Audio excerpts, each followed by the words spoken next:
Thank you so much for it. It is an honor and a privilege to be here. I'm a huge fan of your show. Well, we're glad to have you. Here's what I know so far. Very little.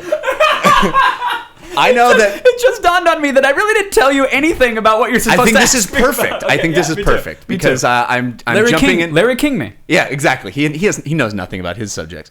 What I know is that we were going to go and have brunch, and you said I'm in Peru. That's what I know. So why did you go to Peru? Did you go solo? That's a fantastic question. Okay. Both questions are already out of the gate. This sucks because you're going to host my podcast better than I ever have. And now I have a concern, and it's that I'm out of my own show. I had a guest in that very chair, Miss Amber Lyon. Are you familiar with Amber Lyon? I think so. She's an ex-CNN anchor.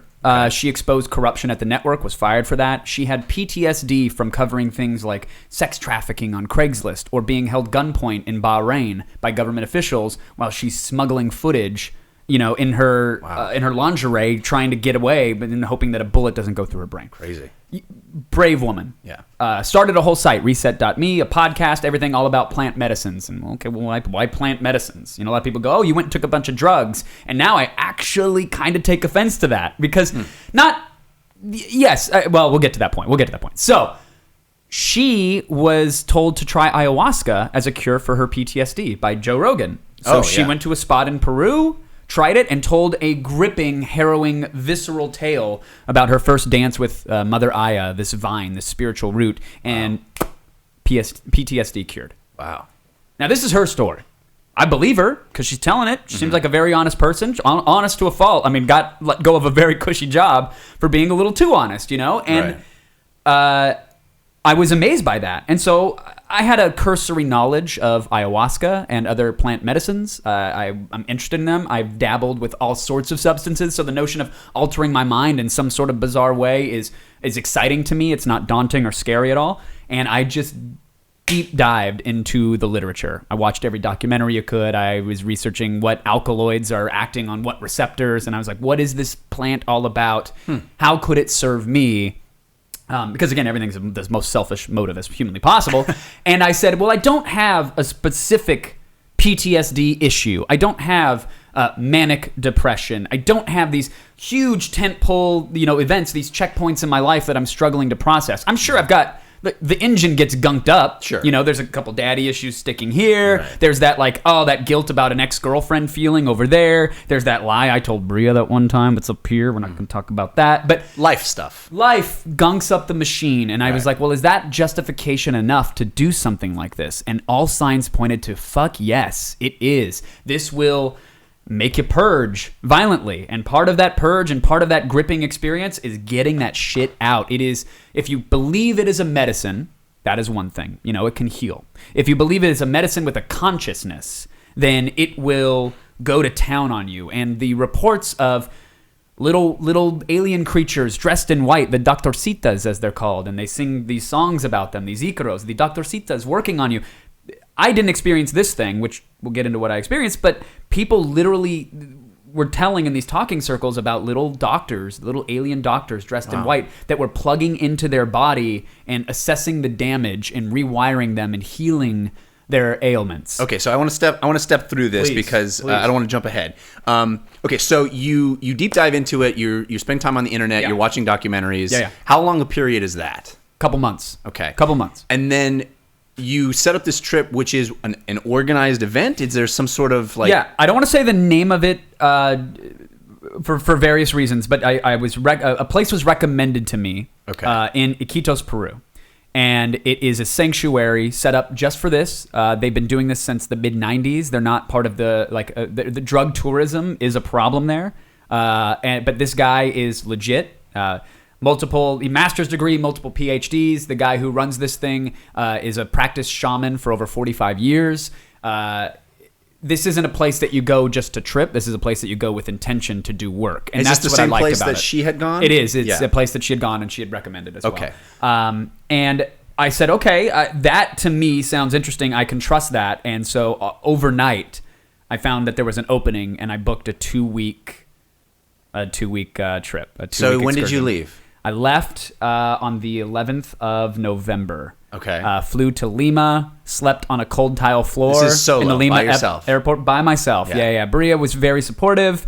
No interest at all in doing this, which I totally understand. Yeah. And it was the best thing for me because it didn't make the trip about our relationship, even though that certainly came up. Right. The trip was about me. It was about searching for whatever it is or hoping to find whatever it is. Now, let me ask you this question before we dive into it. Yeah. Have you ever done anything like this before? Have you? I mean, you said you've experimented with substances, but has there been a sort of search intention? No, and that's the defining factor. And I would say to anybody, because I'm going to tell tales that I think are going to be life changing for me. But if you're looking at this as like, oh fuck, it'd be cool to see space aliens and like go flying through the cosmos, that is not the right intent. So before, I have dabbled with salvia, with mushrooms, with LSD.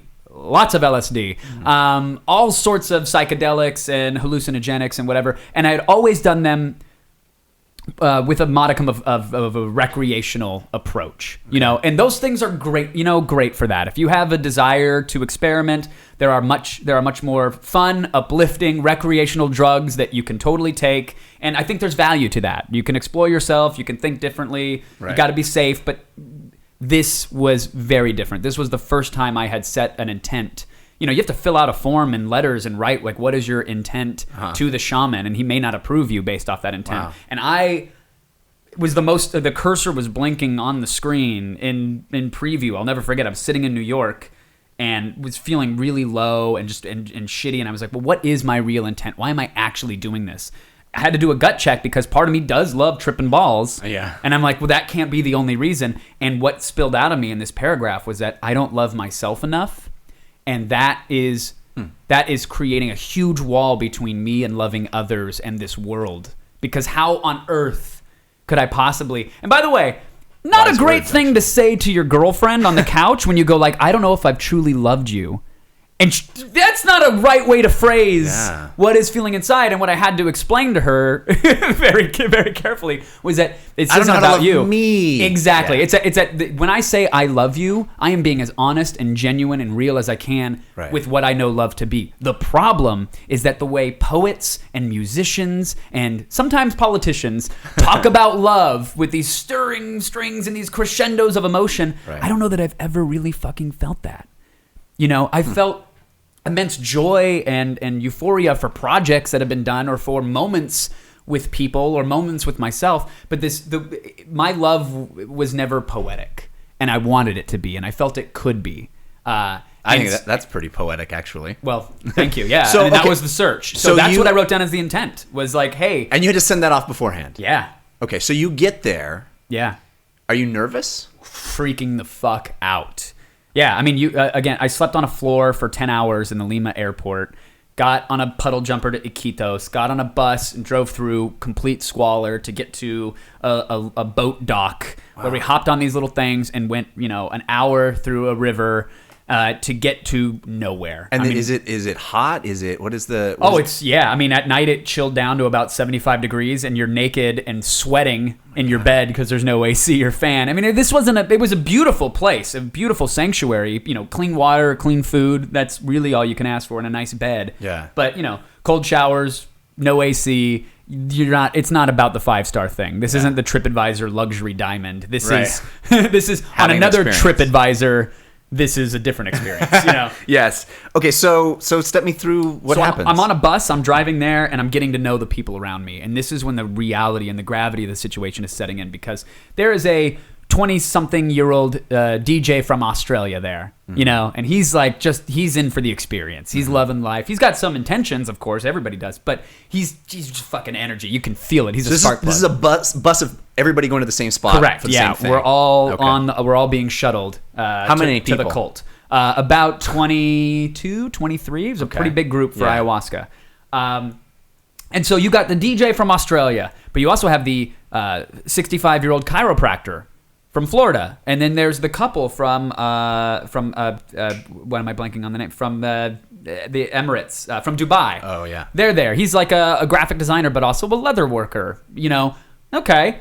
There's the 7-time deployed soldier from Utah with 2 kids, and he's going through the PTSD thing. And he says, by the way, that this is his last resort. And he's not humming along to an old Papa Roach song. This is like literally, if this doesn't help me, I think I might kill myself. Jesus. So the real gravity of this dichotomy of folks that have assembled for this trip is setting in for me. Because I'm like going, I would love to love myself a little bit more, you know? And he's like, I might fucking end my life, and I don't want to do that for my 2 kids. Wow. So you really, it starts to sink in on you. You know, there's the guy who, I asked him, I was like, are you okay? He looked pale, he looked sweaty, he looked a little jittery. He was fighting severe depression for years, and you cannot be on any antidepressants when you're doing ayahuasca. You can't have MAOI inhibitors. So he had to quit cold turkey, which is really dangerous. Very dangerous. It can lead to suicide. Yeah. But he was like, look, I can't wait. I need to do it now. It opened up. I quit them, and I'm here. And at the end of all this, by the way, all the reports will be glowing, so don't worry. But it was bury the lead, well, man. no, because there's many trials and tribulations for us all. Okay. But I had this moment of I'm marinating in, like I'm feeling selfish for my own intention. I'm feeling like maybe I don't even belong here. This is life or death for some people, and for me, I'm just one. Like for me, it's just like, well, what is life? I don't know. But that was such a necessary process because it made me respect my intention, going like, look, it doesn't matter what level the intensity is of my intention. What matters is that my intention is real and honest for me. You have one. And I have one. Right. And I'm here and I'm trying to do it. So that was a real rude awakening from the excitement of, yay, we're here. And what's this 2 weeks of adventure going to be in the jungle, to like, oh shit, we're surrounded by real fucking people with real issues. And I am one of them and I belong. So let's fucking do some work. And when you arrive, you're exhausted. There's like a day of just sort of acclimating to the weather and to the place. The next day was spent prepping all of the stuff. So we got to actually, hold the ayahuasca vine, which is this just thick, musky, earthy sort of vine that you have to split open with a mallet to get to the innards, which you brew with some DMT leaves and some bobinsana leaves, which bobinsana is like a heart opener. It makes you have lucid dreams. Crazy shit. Wow. Boil it all up, and then we go through we talk through the ceremonial aspects of it. Why, for 3,000 years, have people been doing this? How did they even discover this? It's kind of odd that out of the, millions of different plants and animals and fruits and vegetables that grow in the Amazon, that somewhere along the way, some people happen to combine 3 of them to make this powerful, potent brew and discover it. And not just one little tribe, but hundreds of tribes, if not thousands of tribes, for thousands of years. That's fucking odd that they all stumbled upon that one combination. You know what I mean? And so you just start to like get to know the history of it a little bit more, and you really start to respect the gravity of what you're about to do. Yeah. And it was intense. It was intense. So is there camaraderie among the people you're with? Are you talking a lot, or is it everybody's kind of sticking to themselves? A little column A and column B. Yeah. Like there's definitely moments of, hey, we're sharing our intentions and why we're here, but also, hours and hours and hours of just sort of sitting and thinking or writing or reading or whatever, of just being in that moment for you. Because then when you're told, all right, tonight's the night, we're gonna have a breakfast. You're on a very strict diet. No salt, no sugar, no spice, no meat. Oh. It's like, so what are you eating? We have boiled fish. You're allowed boiled fish, and then rice with nothing, or lentils and some vegetables. But it's, you got to clean the system out because you will be purging. It will be violent. It will be gross. Wow. So you clean it out, and then it's, as fun and cool and amazing and beautiful as it is, you hear, okay, at 8:00 tonight, the ceremony starts. So go set up your mats. Get your purge bucket ready, your little plastic bucket with a little bit of water in it. Oh God. Set it down, get it ready, because you should be resting all day. You're not going to eat. You're going to have a pretty empty stomach. And at 8:00, the shit goes down. So how many days until that day shows up? 2. Okay. So 2 days of just pure anticipation and restlessness and anxiety and feeling out your surroundings. Okay, so the day comes. Yeah. You're not eating much. Is there a bit of starvation stuff happening? You have a breakfast, but then your stomach does get hungry. You can tell that it's getting empty, but it's not like there are within a mile of you. There's a tribe where someone is actually starving. So I wouldn't put that adjective on it, But you're definitely like, oh, my stomach's a little upset and grumbly. That plus the butterflies flapping around equals.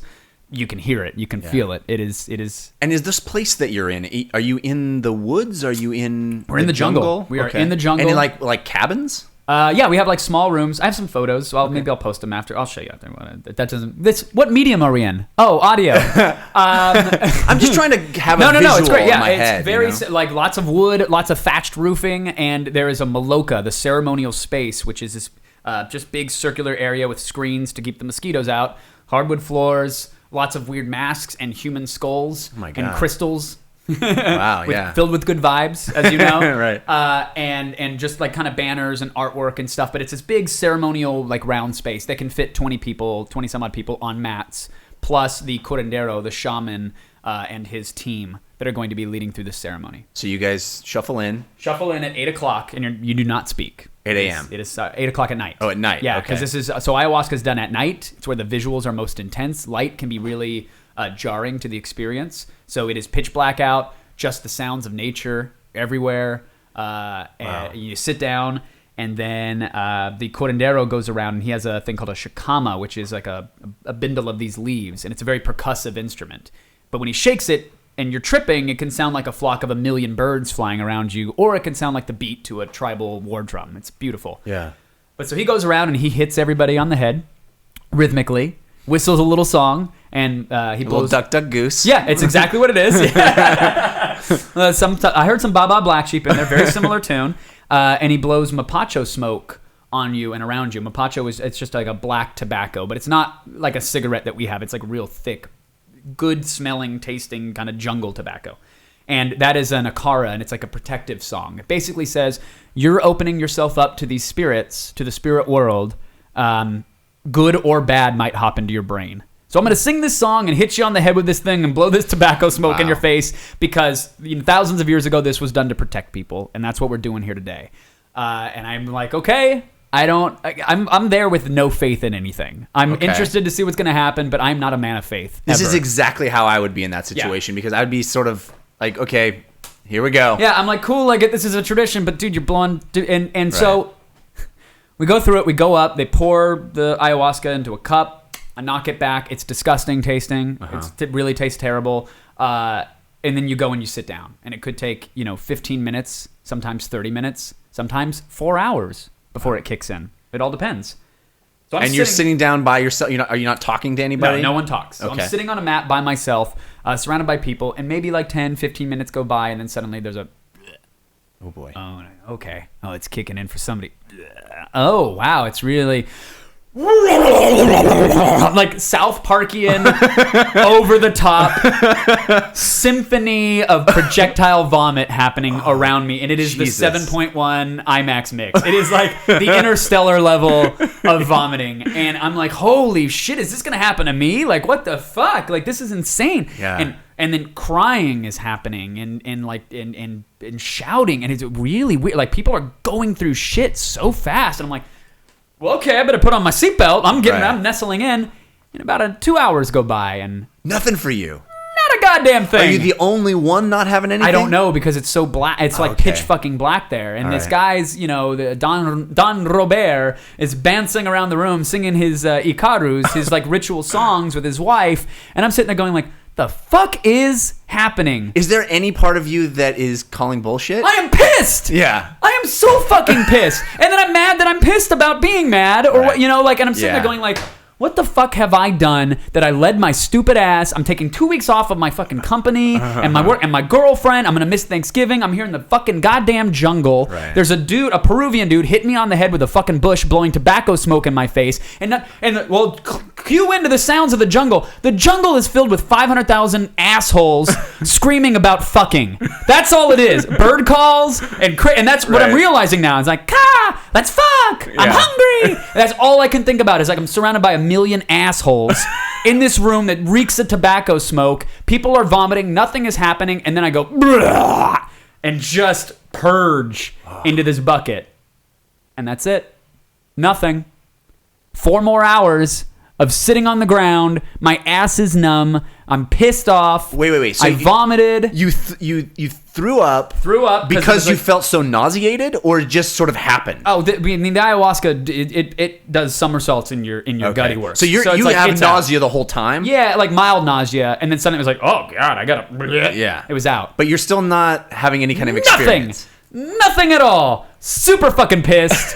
want a refund. I don't know what the yeah. Like, I'm like, I guess I could pack up tonight and go like getting on Yelp and you're writing some shit about this place. There's a scene. Yes, exactly. How do you have a negative? Can I rate you a black hole?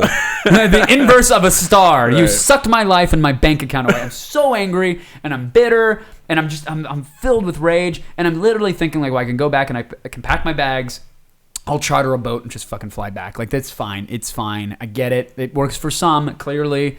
It's just not for... Maybe I don't have faith, because I don't. Right. Go back to my room, take out my journal. I'm like, I know how I'm going to sum up this night, and lick the pen, ceremoniously. I'm like, I'm going to fill page after page of just trolly jaded bullshit about what a bullshit experience this was and how I got fucking bamboozled. I felt like Andy, like that Man on the Moon and the Andy Kaufman movie where he goes to the healer and he sees him hiding the meat. I don't know if you know what I'm talking about. Oh, like, totally. And he goes like, fuck, it's a sham. Yeah. I was ready, and I was mad. I was mad at Amber. I was mad at Joe Rogan. Right. I was mad at so many people. I'm like, this is fucking bullshit. And I stopped in the middle of the paragraph. And it's the weirdest thing to describe, especially someone who didn't have faith and understands how crazy it sounds. I didn't stop the pen. The pen just fucking stopped writing. And I was like, what the fuck is going on? And a calm kind of came over me, which I am not a calm person. But it's 3 a.m. Mm-hmm. I had quite a night. And I said something, there's like a message here. What is this? And I said, if I'm out here to find love and maybe to find faith in anything, I have to have faith that what happened tonight was supposed to happen for a reason. Because what the shamans will tell you and what all the literature will tell you is that you do not get to control the ayahuasca experience, right? With mushrooms, you can pop a couple of them, pop a couple more of them, and go see whatever the fuck you want. Ayahuasca is, once it's in you, it's going to do what it's going to do, or it's not going to do what it's going to do. The amount does not fucking matter, and that's your experience. And it gives you the experience you need, not the experience you want. That was what I was told. Okay. Now, again, not having faith and having gone through this experience, I'm like, well, that's all bullshit. But I said, wait, if I'm going to try this faith thing, what was it teaching me? And I wrote the word patience in the journal in big old capital letters, legible letters, not like the ones I usually write. It's not like I wrote patience. And I said, okay, holy shit, I'm the single most impatient man in the world. I have been my entire life. And I've... through not maliciousness of others, but that impatience has almost been applauded and awarded. Like, good on you. You don't wait for anything. You go out there and you get it done, Or good on you. You can't sit idly by because you got to be toiling and thinking and everything. And so it was almost applauded, and I wore my impatience as this badge of honor. Like, well, fuck that. I'm not waiting for anything. How dare you make me wait? Right. Uber or anybody, right. Whatever.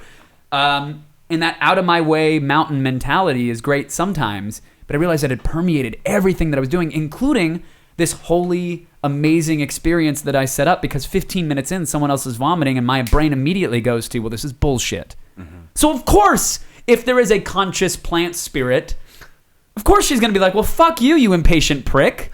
This is what you get now. You get tobacco smoke, you get hit on the head, you get 6 hours of nothing. That's what you get. So did you feel like this was a cognitive, sort of logical conclusion that you came to? Or you can't explain? I don't know. I don't know. I'm telling you, the pen stopped writing. I did start thinking.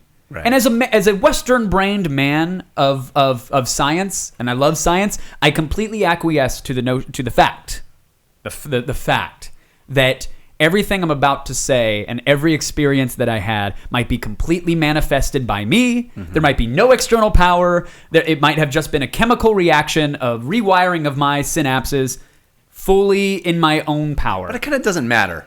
It doesn't to me anymore. And honestly, so night 2. Okay. So wait, before we get to night 2. Yeah, please. I feel like I'm now. This is where I'm like, thank God you're here, because I feel like I've already talked too much about it. I need to just stop. No, I hope that the listeners aren't frustrated by me slowing you down, but I just want to understand every step of it because I'm fascinated by it. Was there a moment where you said to yourself, I'm going to make a decision to make the best of this? Yes. Or do you... Yes. Yeah. Okay. Yeah. It was after that journaling happened. Okay. It was... The pen stopped. I started thinking. I wrote patience, and I said, okay. And I actually felt like this, even if the next ceremony, nothing happens, that's okay. Which is a marked difference than the attitude than I had walking into that first one, which is I want the heavens to open up. I want to feel extreme love. I want to see unicorns fucking underneath celestial rainbows. Right. You know, like I want to talk to my dead pets and my grandfather. Like I want it all. Yeah. And I'm here and I spent the money because that makes this experience great for me. It's like when in college I went to a meditation class once and I was like, I hope I get nirvana, you know, this one class. Oh, I can't wait to get all the fucking peace in the world. It's gonna be here. awesome. I'm gonna zone out so fucking hard. Zip, meditation win. Yeah. Yeah, it was exactly that. And so I was like, okay, this message happened. Patience. So the next day, everybody's recovering. And I don't want to reveal too much about other people for their privacy, but there was a guy there who I hope to have on this cast. He was the soldier, PTSD sufferer, brilliant, real smart, very strong guy, brave fucking warrior, like spirit and of body. Mm-hmm. He was out of commission. He was in bed the whole day, vomiting, shaking. You know, the curanderos are in there singing songs and trying to like get him to drink fruit juice and stuff, and he cannot keep anything down. He was out of commission. So clearly the night was profound and crazy for some and physically exhausting, you know, in addition to mentally, you know, and then during the next day in the talking circle, people are talking about how I ascended to a plane and I saw a friend of mine who committed suicide in high school and I had a chat with him, or I saw a laser light show and went dancing through it. Nothing profound, but it was fucking cool in these endless rooms of gems and jewels. And they get to me and I go like, I was fucking pissed, you know, and the shaman laughs, which was great. He was real good about it. He just laughed. And I was like, I was sitting there. I was so fucking entitled. The entire time I was pissed. I thought, this stuff is bullshit. You're all bullshit. This place is bullshit. I've got to be honest, you know? Sure. And people were like laughing and they're like, no, that's cool. And I wasn't the only one. After I said that, 2 other people were like, fuck all happened for me too. I'm glad you said that because I was afraid to. Right. And I said, but I learned patience. Got to be patient. Okay. Second night. Go on up there. Smile, I nod, take my cup, and I go, okay, changing my intention. I'd love to have patience with myself and with this process, whatever it may bring. Sip, put it down, I sit on my mat. And about 10 minutes in, stomach is grumbling right away. Like it wants to purge. I'm like, nope. Some patience. I'm going to breathe. Be stronger than this. Really starting to bubble up now, about 20 minutes in. Ooh, no. I'm going to have some patience. Where the fuck am I right now?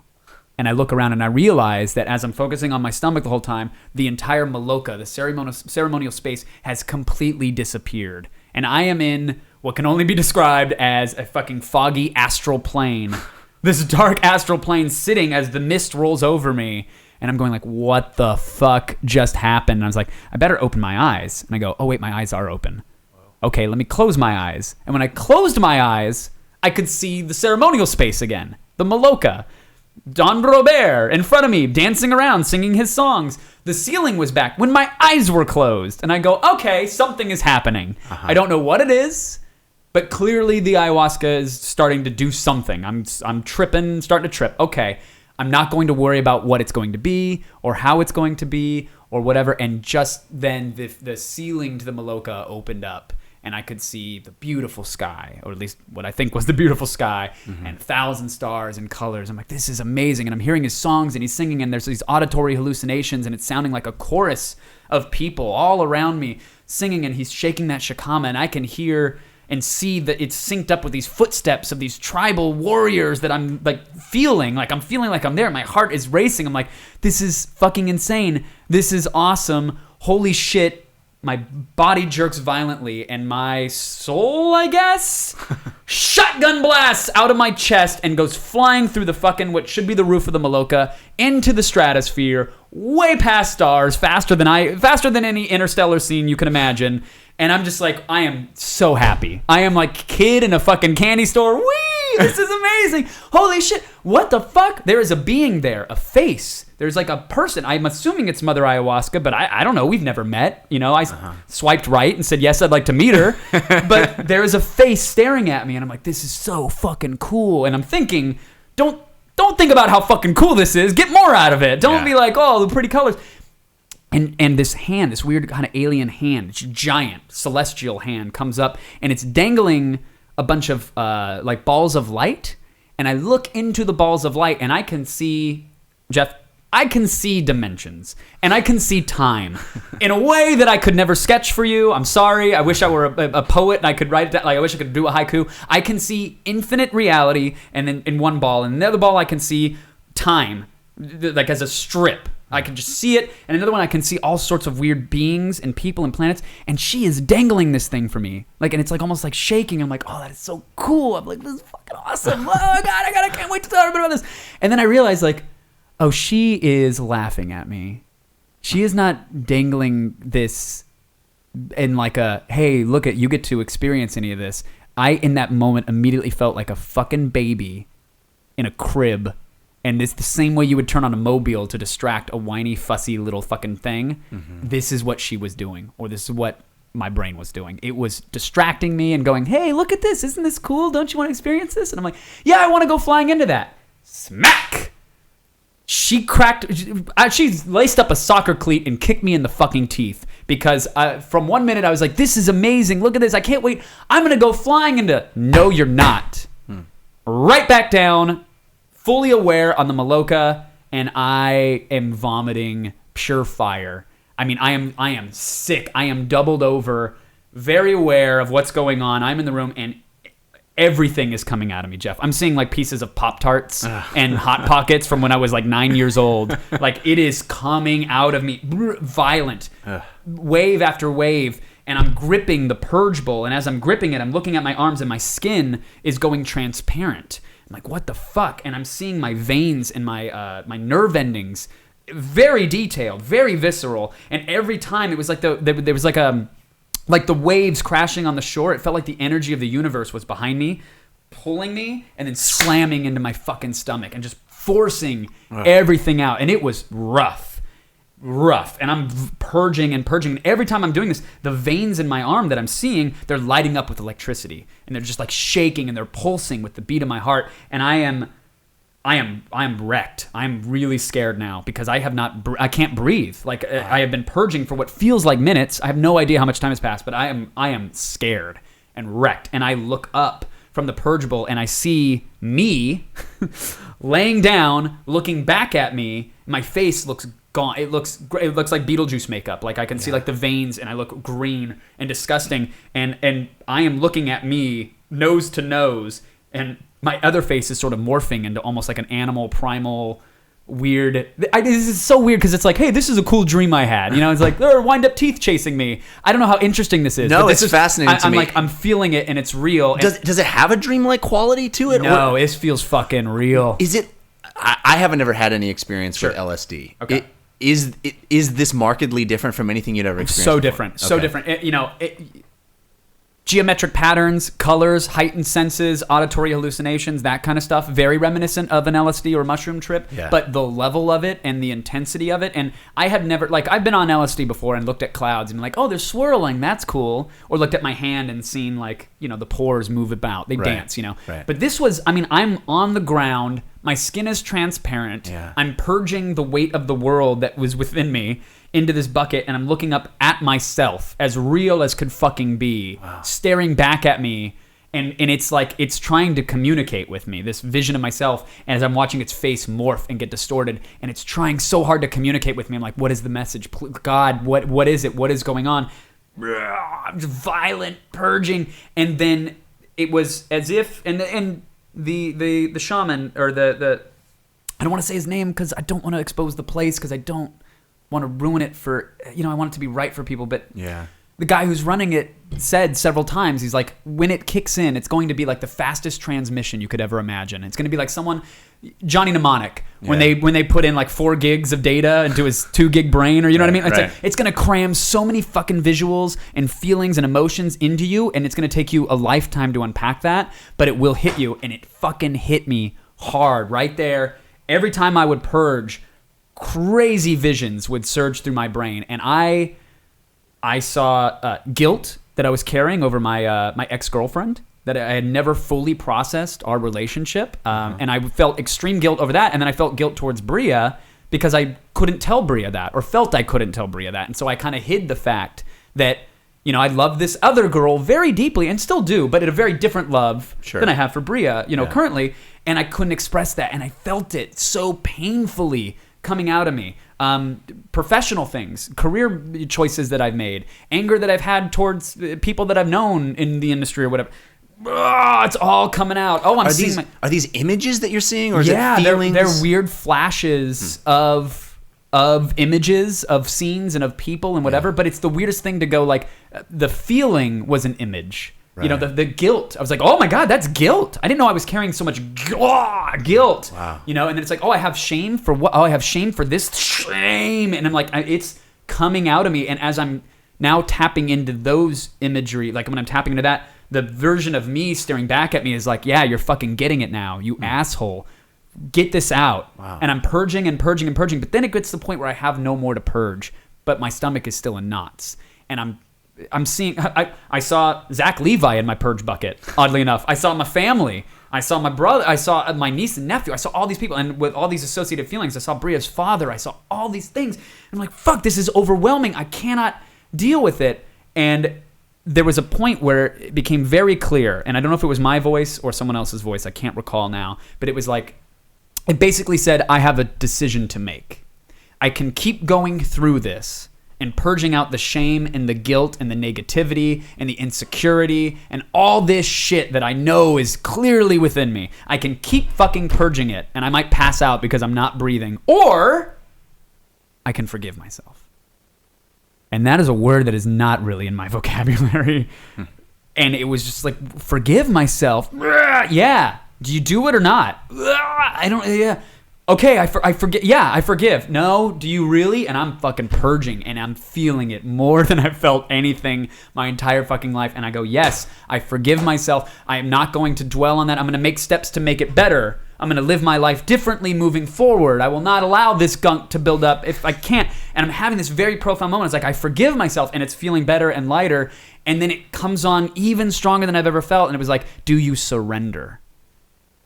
And I was like, yeah. And I said fucking out loud into my purge bucket where all these visions are swirling within the bucket and all these colors and patterns and everything. I'm like, I fucking, Mother Ayahuasca, I surrender to you. I surrender to you and this whole world that I know nothing about. And I was literally like, I'm like crying and there's snot coming out of my nose. And I'm like, I am a child. I'm a fucking baby. You're right. I get the mobile. You're right. I know nothing. This is level 1. I have a wooden sword and I'm hunting rabbits in the forest in this MMO that you have. Like, I know nothing. I surrender. I'm sorry. And I forgive myself. And I'm ready to make a change. And fuck, Jeff, gone. All the pain, all the everything, just gone. The moment I said that, my skin came back. It was pleasant. It was wonderful. The weird, bizarro caveman me went away. I was back in the Maloka. I had a couple more minutes of the, okay, hey, see, this is the universe. Slowly but surely, you're going to learn this. She's dangling it back for me again on the ceiling. And then it went away, and it was so profound. I kind of got a little emotional just listening to you. It's extraordinary. This is night 2? This was the second night? Yeah, I went back there for 2 weeks. Yeah, and I went back to my room and I did not sleep. I didn't sleep for 48 hours after the second ceremony because my brain was like, holy shit, you got some work to do. And I FaceTimed with Bria that night and I was like, I got to tell you some shit.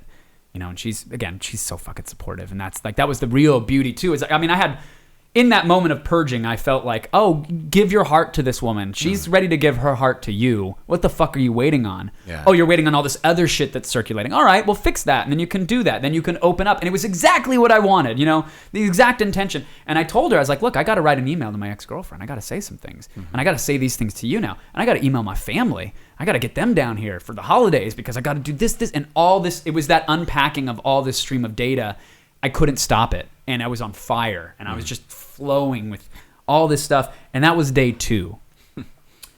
Day 3, day 4, much more calm, profound, lots of thoughts. It's the same process, though. Each day you would... Yeah, but it was much less intense because I was exhausted. I did not go to bed. And basically, like, you're going to get what you bring to it out of it. And I brought a very tired, very weary vessel to day 3 or to ceremony 3 and ceremony 4. So I was not surprised that nothing really happened for me. I was exhausted. I was content. I was very pleased. But it's the same structurally, it's the same day. Each day you're at this place, you're doing the same thing. Yeah. Okay. It's like, so day on, doing the ayahuasca. Next day off, eating, sleeping, writing, recouping. Next day you're back on. Next day you're back off. So we're cycling through. We do our 4 ceremonies. I am so grateful, and I have no idea what's coming around the bend because the next week is Huachuma. And Huachuma is also known as the San Pedro cactus. Some people will call it like a peyote or mescaline-like experience, but it is San Pedro. It is its own experience. And that was crazy. Oh, shit. That's when shit got very real. Very real. Because, they say, like, look, certain plant medicines talk to people in certain ways. And ayahuasca, that second night, spoke to me, and it was beautiful and amazing. But I really resonated with the San Pedro.